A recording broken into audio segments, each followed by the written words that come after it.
এখানে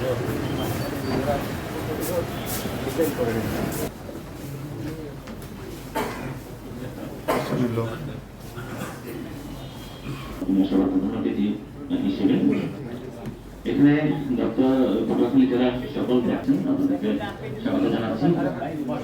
আমি সম্মানিত গণমাধ্যম কর্মী যারা রয়েছেন, তো আপনারা এখন কিছু ফুটেজ নিয়ে একটু দয়া করে আপনারা বাইরে অপেক্ষা করবেন।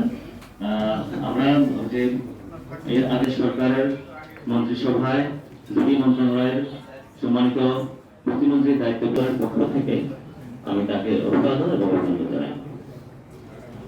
এটি আপনি নিশ্চয়ই আপনার কিছু বলার জন্য দর্শনে আপনার যে আশঙ্কা রয়েছে সেটি সেই ব্যান্ডগুলো নিশ্চয়ই শেয়ার করবেন। আমি বরাবরই বলে এসেছি, দেশ আসলে গণতন্ত্র, আমরা রয়েছি বিভিন্ন দপ্তরের কর্মকর্তাগণ রয়েছি, আমরা সেই ম্যান্ডেট আমার কাছে মনে হয় আমি আচ্ছা আমরা একটু তার আগে একটু আমরা পরিচিত হই। আমি উপপরিচালক প্রশাসক ইসলামী সংস্থা পটুয়াখালী। আসসালামু আলাইকুম স্যার, আমি মহসিন উদ্দিন, আমি অতিরিক্ত জেলা প্রশাসক রাজশাহী কার্যালয়ে কর্মরত পটুয়াখালী সরকারি কলেজ। আসসালামু আলাইকুম, আমি মুন্সি ওহিদুজ্জামান, সিনিয়র জেলা নির্বাচন অফিসার পটুয়াখালী। মোহাম্মদ শাহাদাত হোসেন, অতিরিক্ত উপপরিচালক কৃষি সম্প্রসারণ অধিদপ্তর পটুয়াখালী।